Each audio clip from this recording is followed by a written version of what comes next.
Hi friends, இன்றைக்கி நாம் யூஸ்ஃபுல்லான டிப்ஸ் தான் பார்க்க போகிறோம். நாம் இன்றைக்கி குதிகால் பிரச்சனையை பற்றி பார்க்க போகிறோம். நாம் குதிகாலில் வலி ஏற்படும் போது ரொம்ப கஷ்டப்படுவோம். இதுக்காக நாம் பிசியோதெரபி, வலி மாத்திரை இது எல்லாமே நிறைய எடுத்திருப்போம். இருந்தாலும் ரிப்பீட்டடாக நமக்கு வந்துகிட்டே இருக்கும். இந்த மாதிரி பிரச்சனையை ரொம்ப சுலபமாக நம்ம வீட்டிலையே 10 காசு கூட செலவே இல்லாமல் எப்படி நாம் ஈஸியாக போக வைக்கிறது அப்படின்னு பார்க்கலாம். குதிகால் வலி வர்றதுக்கு நிறைய காரணங்கள் இருக்கு. இருந்தாலும் நாம் போடக்கூடிய செருப்பு முக்கியமான ஒரு காரணம். பெரும்பாலும் அதாவது மேக்சிமம் குதிகால் வலி வர்றது பெண்களுக்கு தான். ஆண்களை விட பெண்களுக்கு தான் அதிகமாக வரும். அதுவுமே 30 வயசுக்கு மேலே தான் இந்த பிரச்சனை அதிகமாக இருக்கும். நாம் சின்ன வயசில் செய்யக்கூடிய ஒரு சில செயல்கள் நமக்கு 30 வயசுக்கு மேலே அதோடைய எஃபெக்ட் தெரிய ஆரம்பிக்கும். நாம் ஹைட் கம்மியாக இருந்தாவோ அல்லது நமக்கு ஹீல்ஸ் போடணும் அப்படின்னு ஆசை இருந்தாவோ இந்த மாதிரி ஃப்ளாட்டாக ஹீல்ஸு செப்பல் கிடைக்கும். இந்த செப்பல் நம்ம சூஸ் பண்ணோம் அப்படின்னா நமக்கு அதிக அளவில் காலில் பிரச்சனைகள் வராது. நம்ம சின்ன வயசில் இந்த மாதிரி அன்ஈவனாக இருக்கிற செப்பலை சூஸ் பண்ணும்போது நமக்கு ஒரு நடுத்தர வயசை நம்ம தாண்டும் போது நமக்கு காலில் நிறைய பிரச்சனைகள் வரும். குதிகால் வலி மட்டும்னு கிடையாது, நமக்கு மூட்டு வலி இந்த மாதிரி பிரச்சனைகள் கூட வர்றதுக்கு முக்கியமான காரணம் செருப்பு. நம்ம ஒரு டாக்டர்கிட்ட போனோம் அப்படின்னா அவங்க சஜஸ்ட் பண்ணுறது முதல்ல இந்த மாதிரி ஸ்பாஞ்சியான செப்பல் போடுங்க அப்படின்னு சொல்லுவாங்க. ஸோ நம்ம எப்பவுமே இந்த மாதிரி குஷன் செருப்பு சூஸ் பண்ணுறது ரொம்பவே நல்லது. எல்லாரோட காலம் ஒரே மாதிரி ஷேப்பில் இருக்காது. இந்த காலில் பார்த்தீங்கன்னா இந்த மாதிரி ஆர்ச் ஷேப்பில் ஒன்று இருக்குது பார்த்தீங்களா. இந்த காலுக்கு இந்த இடையில நம்ம கை விடும்போது இந்த மாதிரி உள்ளே போகணும். இந்த மாதிரி ஆர்ச் ஷேப்பில் நம்மளுடைய கால் இருந்தது அப்படின்னா நமக்கு மேக்ஸிமம் நமக்கு எந்த பிரச்சனையும் வராது. நம்ம ஓரளவு ஆக்டிவாக இருந்தாவே நமக்கு குதிகால் பிரச்சனை வரவே வராது. சில பேருக்கு அப்படி இருக்கிறதில்ல. ஒரு கால் பார்த்திங்கன்னா இந்த மாதிரி ஃப்ளாட்டாக இருக்கும், அதாவது ஆர்ச் ஷேப்பில் அவங்களுக்கு இருக்கவே இருக்காது. இந்த மாதிரி ஆர்ச் ஷேப் இல்லாத கால் இருக்கிறவங்களுக்கு நிறைய பிரச்சனை வரும். அதாவது குதிகால் வலி, மூட்டு வலி, கால் வலி இந்த மாதிரி நிறைய பிரச்சனைகள் காலில் வந்துக்கிட்டே இருக்கும் ஃப்ளாட்டாக இருக்கிறவங்களுக்கு. இதை சரி பண்ணுறதுக்கு நிறைய எக்ஸசைஸ் இருக்குது. இருந்தாலும் நாம் முக்கியமாக நம்ம வீட்டில் சில விஷயங்கள் செஞ்சாவே போதும், நமக்கு இந்த குதிகால் பிரச்சனை வரவே வராது. காலையில் நம்ம எழுந்த உடனேயே நம்ம பெட்லேயே இந்த மாதிரி காலுக்கு நல்ல அசைவு கொடுத்துட்டு எழுந்து நடக்க ஆரம்பிக்கும் போது நம்ம குதிகால பிரச்சனை இருக்காது. அல்லது நம்ம வீட்டில் சும்மா இருக்கும்போது நம்ம வீட்டில் இருக்கிற ஸ்டெப்ஸ்லையோ அல்லது இந்த மாதிரி ஒரு சின்ன ஸ்டூலோ எடுத்து வச்சுட்டு அது மேலே நம்ம காலை இந்த மாதிரி எடுத்து வச்சு நம்மளுடைய பாதம் இருக்கு இல்லைங்களா, அதை எடுத்து வச்சு இந்த மாதிரி ஏற்றி இறக்கி எடுக்கலாம். முக்கியமாக பார்த்திங்கன்னா நம்முடைய கால்களில் இருக்கிற அந்த வில்லு மாதிரி வளைந்த பகுதி இருக்கு இல்லைங்களா, அந்த வளைந்த பகுதியை நம்ம வச்சுட்டு இந்த மாதிரி நல்லா ஸ்ட்ரெச் பண்ணி எடுக்கும்போது அதிகமாக நமக்கு பிரச்சனை இல்லாமல் இருக்கும். அடுத்ததாக பார்த்திங்கன்னா நம்ம வீட்டில் இருக்கிற ஒரு கடாய் எடுத்துக்கலாம். கொஞ்சம் பெரிய கடாய் ஒன்று எடுத்துருக்கிறேன். நம்ம வீட்டில் கஞ்சி வடிக்கும் போது கஞ்சி தண்ணி கிடைக்கும் இல்லைங்களா, அந்த கஞ்சி தண்ணியை அப்படியே எடுத்து வச்சுக்கோங்க. இந்த கஞ்சி தண்ணியை நான் மதியானம் வடித்தது தான் இப்போ சாயங்காலம் எடுத்து தான் யூஸ் பண்ணுறேன். இதில் நம்ம கொஞ்சம் சூடான தண்ணி எடுத்து ஊற்றிக்கலாம். கூடவே 1 டீஸ்பூனுக்கு கல்லுப்பு சேர்த்துக்கலாம். பாருங்கள், கொஞ்சமாக கஞ்சி தண்ணி அது நல்ல சூடாக இருக்கணும் அப்படிங்கிற காரணத்துக்காக கொஞ்சம் நல்ல சூடான தண்ணி ஊற்றிருக்கிறேன். இப்போ தண்ணி நல்ல சூடாக இருக்குது, அதாவது நம்ம கால் படுற அளவுக்கு சூடாக இருக்குது. அதே மாதிரி உப்பு சேர்த்துருக்குறோம். இப்போது நம்மளுடைய காலை இந்த மாதிரி இந்த கடாய்க்குள்ளே இந்த மாதிரி எடுத்து வச்சு எடுத்துக்கலாம். தண்ணி கொஞ்சம் சூடாக இருக்கிறதால நம்முடைய காலை அப்படியே வச்சுக்க முடியாது. ஸோ ஒவ்வொரு டைமும் இந்த மாதிரி எடுத்து உள்ளே வைக்கும்போது கால் பார்த்திங்கன்னா நல்ல ரிலாக்ஸ் கிடைக்கும். அதே மாதிரி கால் நரம்புகளுக்கு நல்ல ரிலாக்ஸ் கிடைக்கும். இந்த மாதிரி நம்மளுடைய கால் நரம்புகள் நல்லா ஆக்டிவாக இருந்தாவே போதும், குதிகால் பிரச்சனை அதிகமாக வராமல் இருக்கும்.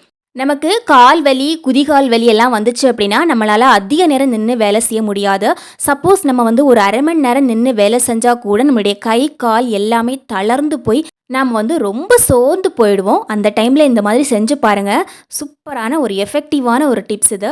இப்போது நம்ம கொஞ்சமாக தண்ணி ஊற்றிக்கலாம். அதாவது சுடு தண்ணி வச்சுருக்கிறேங்க. இந்த சுடு தண்ணியில் கொஞ்சமாக உப்பு போட்டுட்டு இந்த மாதிரி கூட செஞ்சு எடுத்துக்கலாம்.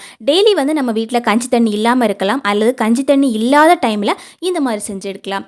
இப்போ ஒரு கடாயில் சுடு தண்ணி வச்சுருக்கிறேன், ஒரு கடாயில் நார்மல் தண்ணி அதாவது பச்சை தண்ணி எடுத்து வச்சுருக்கிறேன். இப்போது நம்மளுடைய காலை கொஞ்ச நேரம் பச்சை தண்ணியில் வச்சுக்கலாம், அதே மாதிரி கொஞ்ச நேரம் சுடு தண்ணியில் வச்சுக்கலாம். பாருங்கள், இந்த மாதிரி மாற்றி மாற்றி வைக்கணும். கொஞ்ச நேரம் பச்சை தண்ணி, அதே மாதிரி கொஞ்ச நேரம் சுடு தண்ணி. தண்ணி லைட்டாக சூடாக இருக்குது. ஸோ இந்த மாதிரி மாற்றி மாற்றி வைக்கும்போது நம்மளுடைய கால் நல்ல ரிலீஃப் ஆகும். நமக்கு பெயின் இருந்தது அப்படின்னா அடுத்ததாக பார்த்திங்கன்னா ரொம்பவே சூப்பரான ஒரு டிப்ஸுங்க. அதாவது நம்ம கால் வலியில் ரொம்ப அவதிப்படுறோம், சட்டுன்னு நமக்கு நிற்கவே முடியாத ஒரு சூழ்நிலை இருக்குது அப்படின்னா கூட வெறும் 2 நிமிஷத்துல அந்த வலி எல்லாம் போக வைக்கிறதுக்கான ஒரு சூப்பரான ஒரு டிப்ஸ் தான். இதுக்காக நான் ஒரு பாட்டில்ல கொஞ்சமா தண்ணி பிடிச்சு ஃப்ரீசர்ல வச்சிருந்தேன். இந்த தண்ணி பார்த்தீங்கன்னா அப்படியே தான் இருக்கும். நம்ம வந்து எப்பப்ப எடுத்து யூஸ் பண்ணுவோம், அப்ப எடுத்து யூஸ் பண்ணிக்கலாம்.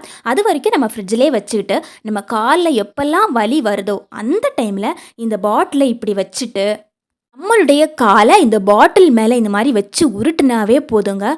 ரொம்ப சூப்பரா 2 நிமிஷத்துல நல்ல ஒரு ரிலீஃப் கிடைக்கும். வலி மாத்திரை, பிசியோதெரபி எல்லாத்தையும் தூர போட்டுட்டு இதை நம்பி செஞ்சு பாருங்க. நல்ல ரிசல்ட் கிடைக்குங்க. அடுத்ததா நான் வந்து ஒரு செங்கல் எடுத்து வச்சிருக்கிறேன். இந்த செங்கல் டிப்ஸ் பார்த்தீங்கன்னா ரொம்பவே சூப்பரான ஒரு டிப்ஸுங்க. முதல்ல நாம இந்த செங்கல்ல நல்லா சூடு பண்ணணும். சப்போஸ் உங்ககிட்ட அடுப்பு இருந்ததுன்னா அடுப்புல இந்த செங்கல்ல எடுத்து வச்சு நல்லா சூடு பண்ணிக்கலாம்.